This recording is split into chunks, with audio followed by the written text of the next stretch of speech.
大家好，我是超子。炖牛肉时，有人焯水，有人直接炖，难怪炖出来不够香。今天给大家分享清真饭店招牌煨牛肉做法，让您在家也能做出超好吃的炖牛肉。首先准备一块牛肋板肉，牛肋板有肥有瘦，炖出来比较香。在家炖牛肉不建议大家用纯瘦肉，纯瘦肉做出来就是肉疙瘩，一点香味也没有。先把牛肉切成嘴巴大小的小块，全部切好以后，先放入碗中备用。再准备一点炖牛肉的小料，1小块生姜切成姜片，2根大葱切成小段。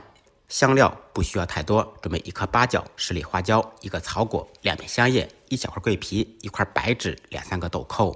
这些药料都可以有效的去散增香。起锅，锅烧热，放少许油，切好的牛肉放入锅中煸炒，开中火煸炒个3、4分钟，把牛油里面的牛肉炒出来，这样牛肉吃起来就香而不腻。好的新鲜的牛肉是不用焯水的，这样可以保留住牛肉的鲜味。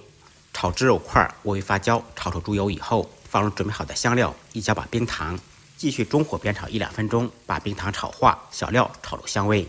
然后放入2小勺海鲜酱，半小勺酱油，烹出酱香味。简单翻炒扒拉2下。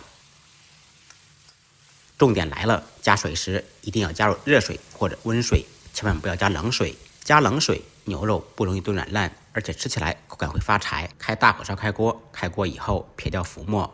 做到这一步以后，可以放到高压锅中压30分钟，或者是放到砂锅中小火慢炖90分钟。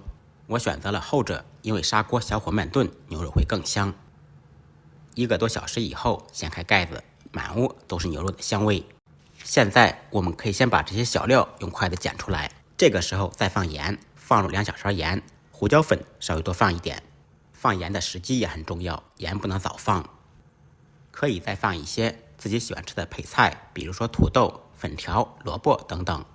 配菜下锅以后，开中火再炖20分钟，把牛肉、土豆炖软烂，炖入味，汤汁稍浓稠一点。这样做的煨牛肉软烂入味，香而不腻，拌饭那真的是绝了。如果您喜欢吃牛肉又不知道怎么做，可以关注点赞收藏，有时间按照我的方法试一下。不好吃您提着牛肉来找我，再忙再累记得按时吃饭。下期视频见，拜拜。